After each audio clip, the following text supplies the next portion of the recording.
Para ulama hadis seringkali memberikan nasihat sahabat sesuai dengan keadaan yang sedang dihadapi oleh orang itu. Jadi makanya kita pun sebagai umat Nabi SAW tidak mengambil hukum spontan dari sebuah hadis, karena itu per kasus di zaman Nabi SAW, gitu kan? Jadi bisa saja sahabat ini pernah seperti ada sahabat yang datang mengatakan, ya Rasulullah, anak muda nih, dalam hadis Bukhari juga, saya siap tinggalkan semua dosa, semua yang Allah larang saya tinggalkan, semua yang Anda larang saya tinggalkan, kecuali satu, izinkan saya berzina. Ini kasus lain lagi. Kata Nabi SAW, apa kau ridha kalau ibumu dizinai? Dia bilang tidak. Saudarimu tidak, istrimu tidak, tantemu tidak, anakmu tidak. Lalu kenapa kau ridha untuk dilakukan pada orang lain? Di sini Nabi SAW mengobati keadaan para sahabat yang sedang bertanya sesuai dengan kasus yang sedang dihadapin, gitu kan? Ini poin lainnya. Kita kembali kepada poin bahasan kita. Bagaimana Nabi SAW tidak tadi sampai beruban, kecuali hanya 3 lembar di umur 63 tahun, karena luar biasa dalam pengontrolan hati beliau. Tidak mudah marah, kecuali hukum Allah. Lebih banyak memaafkan, gitu kan? Dan saya sudah bilang tadi, ikhwan dan akhwat sekalian, ingat, jangan keburukan dibalas dengan keburukan. Orang fitnah, biarin dia fitnah sampai dia capek. Jangan dibalas dengan fitnah. Lalu apa yang saya harus lakukan, Ustadz? Maafkan. Masa sih Ustadz? Maafkan. Enak benar dia Ustadz? Maafkan. Nggak ada kata lain, jawabannya cuma itu. Maafin. Baik. Lalu dia bagaimana? Sudah enak-enak berbuat fitnah saya, sebarin saya. Allah ada. Allah subhanahu wa ta'ala itu kita yakini sebagai orang beriman, Sami', maha mendengar, Basir, maha melihat, Alim, maha mengetahui. Gak usah khawatir. Hukum yang telah Allah turunkan, setiap orang yang berbuat dosa pada Allah, dia kalau tobat Allah ampuni. Tapi kalau dosa berhubungan dengan hak makhluk, manusia, maka dia harus tobat kepada Allah dan meminta maaf kepada manusia yang dia buat salah. Gunjing, fitnah, mencuri, merusak nama baik. Jadi kalau kita begitu difitnah, langsung awalnya kita maafin, udah deh saya maafin. Allah mengatakan wal afina anin nas, hati kita steril kembali tuh. Kita mendapatkan pahala karena menjalankan perintah Allah dan Rasulnya, gitu kan? Dan dia selama dia dalam hukum Allah yang kita yakini, dia selama tidak minta maaf dengan kita, hukuman Allah tetap datang pada dia. Gak usah khawatir, gitu kan? Apa yang kita mesti khawatirkan? Toh dia akan dihukum sama Allah kok. Orang tadi yang menendang kucing dengan menganggap, oh kucing ini gak bisa buat apa-apa, pasti Allah SWT datangkan hukumannya. Jadi kalau antum tiba-tiba jalan baik-baik saja, sepatunya baru, jalannya bagus, tiba-tiba keseleo, coba muhasabah tuh. Biasanya kata ulama, Allah subhanahu wa ta'ala pada saat mendatangkan sebuah hukuman kepada seorang hamba, itu Allah lintaskan di benak dia dosa yang dia lakukan. Subhanallah. Misal ada orang tadi keselio, pada saat dia keselio, aduh sakit, itu terlintas pada saat itu atau beberapa saat setelah itu, apa yang menjadi penyebab dia keselio? Kalau dia jeli dia bisa tangkap tuh.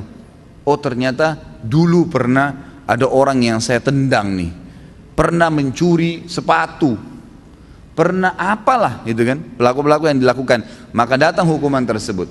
Orang kalau masuk rumah sakit tiba-tiba, kemudian dirawat di rumah sakit selama 3 hari harus dirawat, demam berdarah atau penyakit apa saja, ya.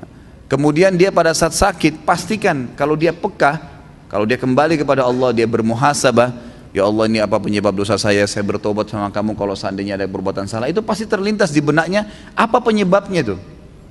Misal tiba-tiba dia teringat, oh dulu pernah dia minum khamar, oh dulu pernah dia buat sesuatu yang haram, terlintas tuh, istighfar kepada Allah, gitu kan. Seperti itu. Jadi hati memang betul-betul dikatakan sini mahkota.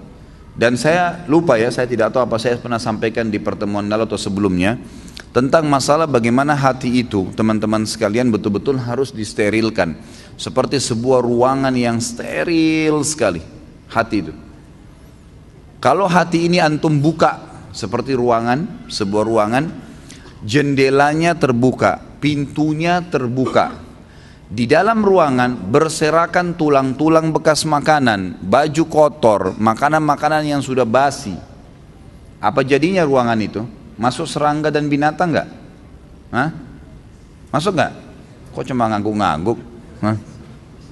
masuk kecoak, masuk nyamuk, masuk lalat, masuk burung, masuk anjing, beragam macam.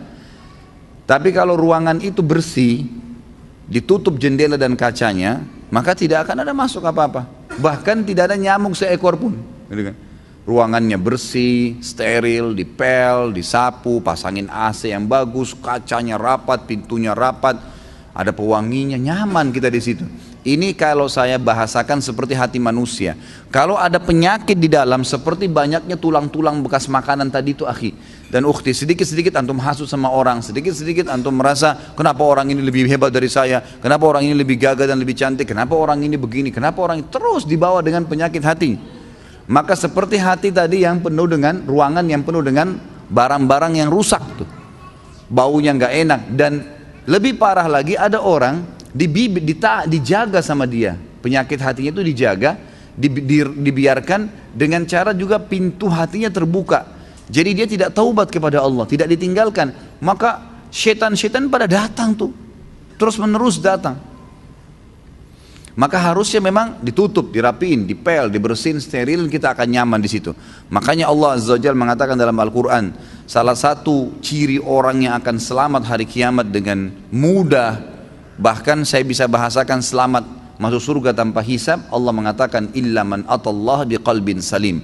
Orang yang datang kepada Allah hari kiamat dengan hati yang bersih, steril, nggak ada apa-apa di situ. Ingat, terus saya ulangi, ingat ikhwan dan akhwat sekalian, jadikan sebagai peringatan bahasa ini. Jangan pernah siapkan musuh yang akan berhadapan dengan antum di hari kiamat. Dan yang kedua, jangan pernah beratkan timbangan dosa kita. Itu dua hal antum jaga. Sibukkan diri lawannya tuh, supaya punya teman yang bisa membantu memberikan syafaat hari kiamat tuh. Artinya berteman dengan orang-orang saleh, jangan orang-orang buruk. Jangan pernah punya masalah dengan orang lain. Sudahlah, gitu kan. Sangat luar biasa kita bersihkan hati itu. Dan juga yang kita sibukkan sehari-hari adalah amal soleh yang memberatkan timbangan amal soleh kita nanti hari kiamat. Jangan dosa yang justru bermasalah buat kita nanti di hari kiamat. Harusnya kita faham poin-poin seperti ini. Para ulama salaf dulu, mereka itu kalau berbicara ikhwah dan akhwat sekalian, mereka hanya mengucapkan kata-kata yang berbau nasihat, berzikir, membaca Al-Quran, atau menanyakan kabar orang lain. Berputar di 4 hal ini, nggak ada yang lain. Nggak pernah gunjing, nggak pernah fitnah, nggak pernah menghina, nggak pernah kata kasar, nggak pernah. Kata Nabi SAW, laisal mu'minu bit ta'ani walal la'an. Bukan sifatnya orang mukmin itu ta'an, suka mencaci maki orang, menuduh orang, menyalahkan orang lain, menghina dengan kata kasar dan seterusnya. Dan juga la'an, suka ya mendoakan keburukan bagi orang lain. Baik Ustaz, kalau ada orang kebetulan punya kelebihan di hadapan saya, jabatannya lebih bagus, fisiknya lebih sempurna, secara materi lebih mapan, lebih pintar, apa yang saya harus lakukan? Renungi hadis Nabi SAW yang berbunyi, manusia 4 tingkatan. Yang pertama, Allah berikan kepadanya ilmu dan harta. Luar biasa, sudah cerdas, gagah, pinter, gitu kan? Kemudian kaya raya. Dan kata Nabi SAW, dia habiskan keduanya di jalan Allah. Ilmunya diajarkan, kemudian juga hartanya diinfakkan. Datang golongan yang kedua, yang Allah berikan kepadanya harta, diberikan ilmu tanpa harta, berilmu, faham ilmu agama, tapi keadaan ekonominya biasa. Dia lihat orang yang punya kelebihan nih, apa yang dia lakukan? Dia mengatakan, ya Allah, kalau engkau memberikan kepadaku seperti kau berikan kepada dia, aku akan lakukan seperti dia atau bahkan lebih.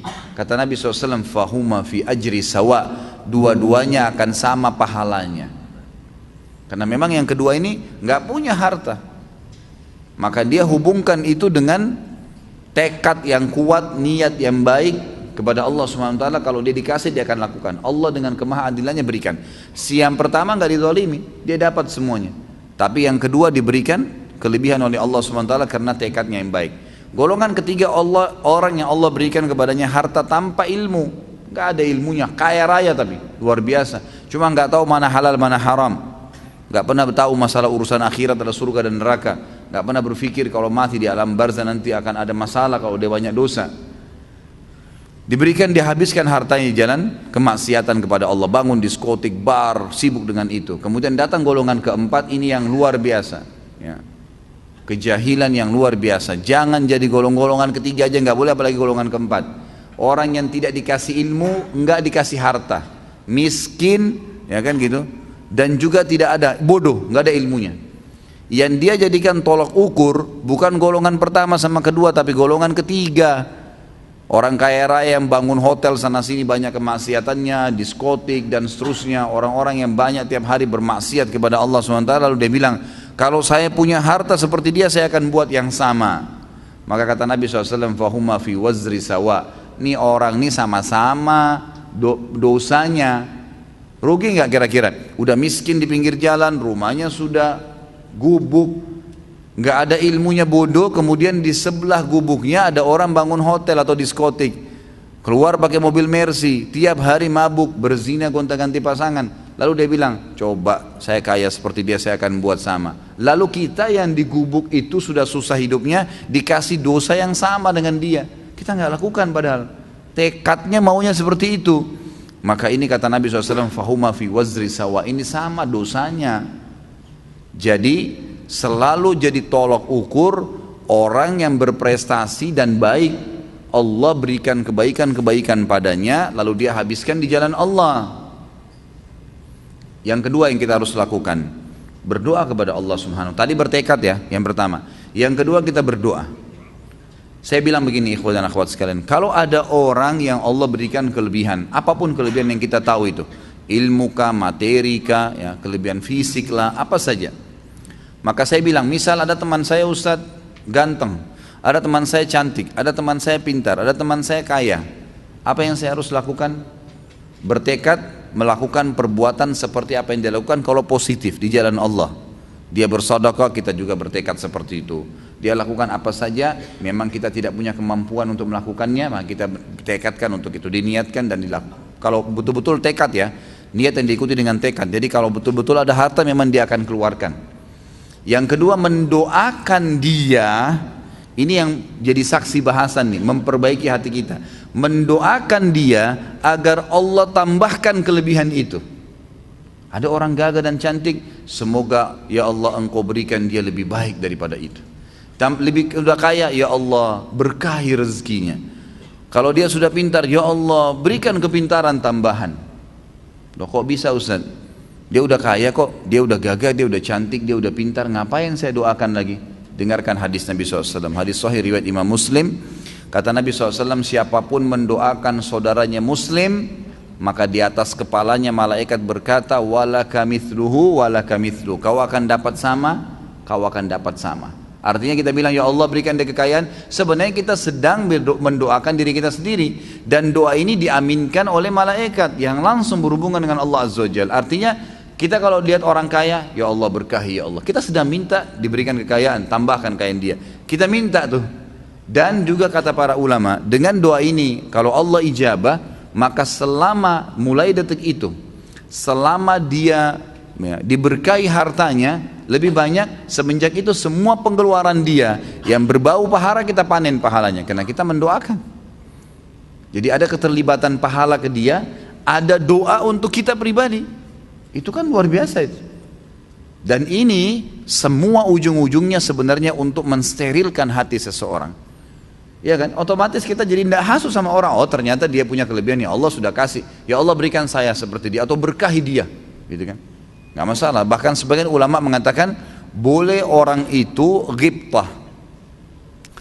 Iri itu dan dengki definisinya adalah seseorang yang melihat sebuah nikmat pada orang lain, dia merasa terganggu kenapa orang itu mendapatkan nikmat tadi dan berharap nikmat itu hilang.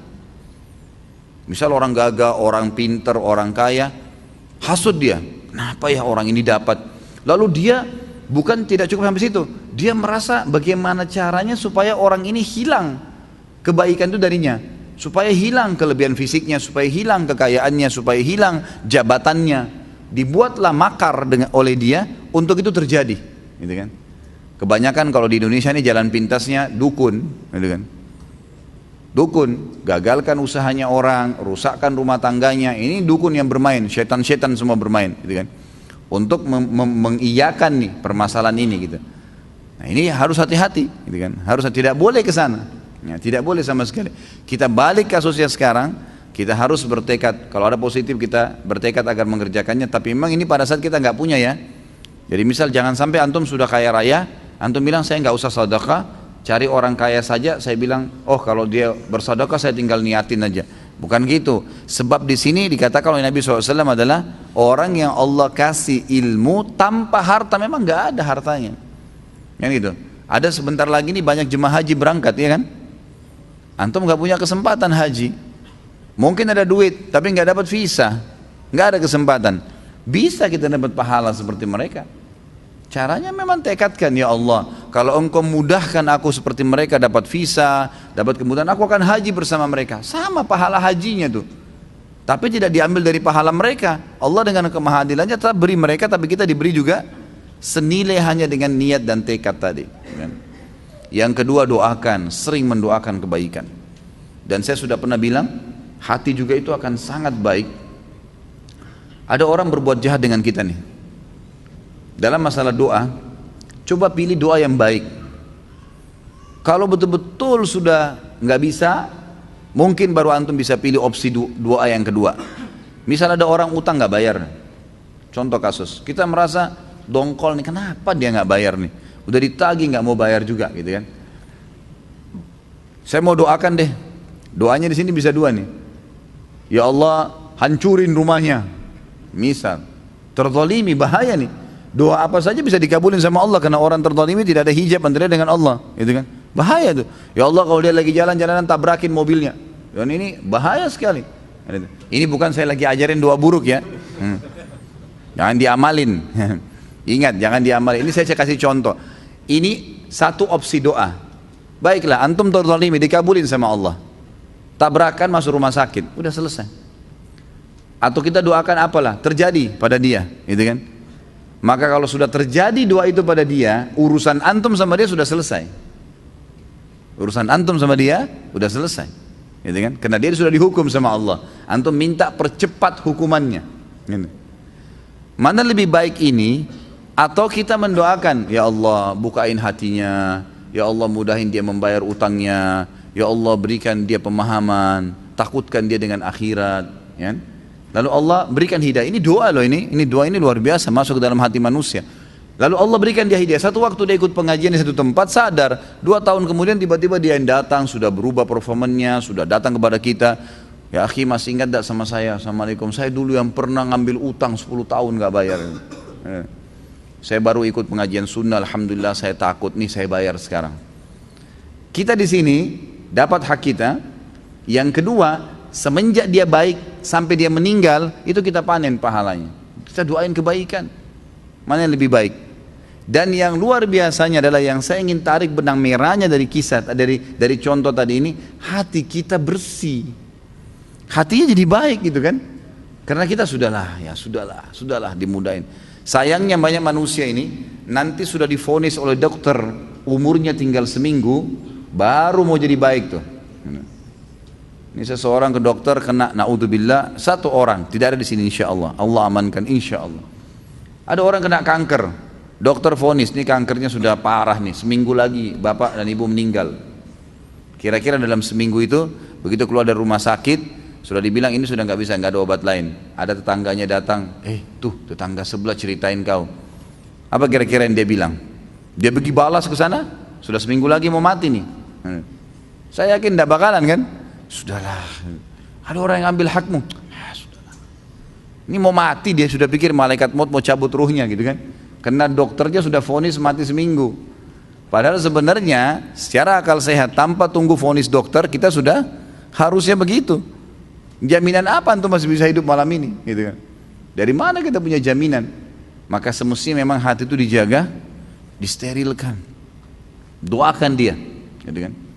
Yang ketiga, setelah kita bertekad yang benar, kalau ada orang punya kelebihan di depan mata kita ya, kita bertekad kalau kita diberikan sama, kita akan lakukan hal yang sama. Yang kedua, kita mendoakan agar lebih banyak diberkahi, gitu kan, diberikan sesuatu, dilebihkan sama Allah. Hakikatnya kita sedang mendoakan diri kita sendiri. Yang ketiga, kita coba aplikasi kebaikan-kebaikan itu. Aplikasi. Jadi apa yang kita tangkap dari perbuatan-perbuatan baik orang yang sedang kita hadapin tadi, memang dia positif. Misal, dia dapat sebuah jabatan di kantor karena memang orangnya cerdas, gitu kan. Mungkin dia memang serius kalau kerja, kalau datang on time, misal, ambil ilmu itu. Saya dulu waktu di kampus, saya pernah kalau nggak salah ceritain dulu beberapa pertemuan yang lalu. Saya waktu di kampus, teman-teman sekalian, tidak ada kesombongan, alhamdulillah, tidak ada fakhr di situ. Tapi saya waktu di kampus itu merasa terganggu kalau tidak cum laude. Harus saya lulus terbaik. Prinsip dasar saya itu. Maka dengan prinsip dasar itu yang saya jadikan tolok ukur teman-teman di kampus, di kelas saya adalah anak-anak yang juara satu tuh. Saya dulu waktu di Madinah ada satu teman saya orang Somalia dari Afrika, Masya Allah badannya kurus, orangnya tinggi, gitu kan. Itu selalu nilainya dari 100 itu 99, 98, 100 berputar, nomor satu terus namanya. Tingkat satu kuliah saya lihat orang ini, kok bisa orang ini nomor satu namanya ya? Selama ini, dan saya lihat, saya coba pelajari secara kejiwaan, secara pribadi ya. Kenapa kok ada yang juara 1, juara 2, juara 3, ada yang tengah-tengah, ada yang dapat A, ada plus, ada A plus, ada A, ada B plus, ada B, ada terus gitu, sampai ada yang tidak lulus. Kok bisa ini? Apa masalahnya? Matanya sama-sama 2, kan? Tangannya sama-sama 2, kupingnya sama-sama 2, waktunya sama-sama 24 jam. Bukan orang-orang yang cum laude dan sukses itu umurnya atau waktunya dia 26 jam, enggak. Nah, kan? 24 jam sama enggak? Sama semuanya. Dia juga capek, dia juga lapar, dia juga tidur, dia juga makan, dia juga minum, dia juga melalui proses yang sama dengan kita. Kenapa kok bisa ada bedanya? Permasalahannya kata ulama adalah di himma, di semangat dan kejelian menangkap mana yang baiknya. Di poin ketiga tadi ini saya bilang, kalau kita lihat orang punya kelebihan, ambil kelebihan yang dimiliki oleh orang tersebut, maka kita bisa sama dengan dia, atau lebih, atau minimal dekat, kan gitu, atau minimal dekat. Jadi saya lihat, saya coba undang teman saya ini, semoga Allah jaga beliau, tentu sekarang sudah S3, sudah pulang ke negerinya. Saya coba undang ke kamar saya waktu itu di asrama, di kami di Madinah ada asrama, saya undang, Akhi Abdurrahman, bertemu sholat waktu itu di kampus, ya, di fakultas. Terus saya bilang, sebentar malam bisa main ke kamar saya nggak? Ya. Oh ya boleh, insya Allah main. Kita main ke kamar. Duduklah, kebetulan di kamar itu waktu di Madinah kami satu kamar 3 orang. Ada building yang kamarnya besar 6 orang, nanti di sekat-sekat dikasih meja belajar, lemari sama ranjang, nanti di sekat-sekat nanti masing-masing. Kadang-kadang satu kamar itu dibeda-bedain negaranya supaya bisa saling mengenal gitu.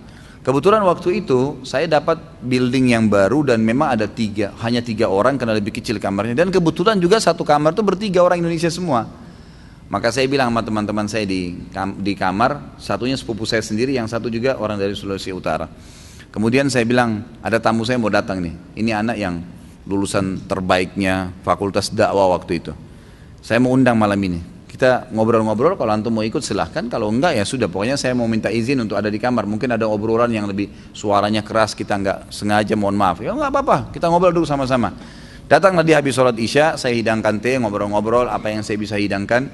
Dulu saya suka sekali makan kismis karena beberapa teman-teman Badui di Madinah itu mereka seringkali mengkonsumsi kismis, dan menurut mereka, saya tidak tahu penelitian ilmiahnya ya, itu menambah kecerdasan gitu. Maka anak-anak mereka tuh dalam umur 7 tahun, 8 tahun, 10 tahun sudah hafal Quran. Itu mereka sering konsumsikan kismis ya. Maka saya sering beli, saya hidangkan di kamar saya juga makan gitu kan. Saya duduklah sama dia ngobrol-ngobrol. Subhanallah, dari pertama ketemu 2 jam ke depan nggak pernah bicara masalah pelajaran, bicara masalah negaranya, bicara masalah ini. Dan kebetulan itu kami masih bujang semua, ngobrolnya masalah nikah. Nanti kalau nikah dapat perempuan yang bagaimana. Saya dari awal ketemu sama dia, ini orang kok ranking 1 tapi nggak pernah bicara masalah. Saya pikirnya ini pasti akan bicara buku nih, kitab ini, nanti kembali ke kitab ini, serius gitu. Ini nggak pernah, 2 jam nggak pernah ngomong gitu. Masalah ngomong macam-macam gitu. Nanti kalau pulang anak mau nikah sama perempuan yang begini, nanti kalau begini. Positif saja, masih mubah ya, tidak ada bicara yang haram, alhamdulillah. Saya, apa sih orang ini gitu? Kok bisa dia dapat 99 nilai 100 nih gitu kan? Baik, saya telusurin. Besoknya saya lihat di kampus, masuk di kelas, kebetulan dia satu kelas sama saya. Jadi yang saya tangkap adalah orangnya jeli. Dia kalau dosen lagi ngomong apa saja gitu kan. Dia duduk di kursi depan, kemudian dia serius, diambil pulpen sama kertas, buku tulis biasa, apa saja Syekh jelasin, masalah usul fikih misalnya, bab apa, ditulis sama dia, bab ini, tulis sama tangannya dia. Kemudian setiap Syekh terangkan dijelasin sama dia, ditulis. Setiap satu poin yang dijelaskan oleh dosen kami dulu, dia berhenti, Syekh sebentar, yang anda, saya mau tanya dulu Syekh, yang anda jelaskan ini khusus itu ya, jadi per subjudul nih, kalau kita bahasakan mungkin per paragraf, apa yang dijelaskan sama Syekh itu ditanya, sebentar Syekh, yang anda maksudkan tadi ini menurut pemahaman saya 1, 2, 3, 4, 5, kata Syekhnya iya benar, begitu, baik Syekh, kalau ujian nanti, kalau saya tulis seperti apa yang saya pahami dapat nilai enggak? Syekhnya bilang iya. Jadi seperti subhanallah di kelas itu antara dia sama dosen, yang lain ini sudah kayak nggak ada orang gitu. Tapi yang lainnya dapat istifadah, dapat manfaat karena dia menjelaskan kembali apa yang saya jelasin gitu kan. Menurut anda begini. Jadi orang-orang juga banyak belajar. Waktu mau ujian ikhwani, buku tulisnya itu di mana-mana difotokopi sama orang. Ya. Difotokopi orang baca dan berapa banyak pahala yang didapatin tuh, ayat Al-Quran, hukum-hukum, kaidah-kaidah hukum fikih semua difotokopi. Saya perhatikan mungkin ini kata kuncinya orang ini, dia selalu luar biasa itu. Sampai kadang-kadang kalau dia belum paham dosen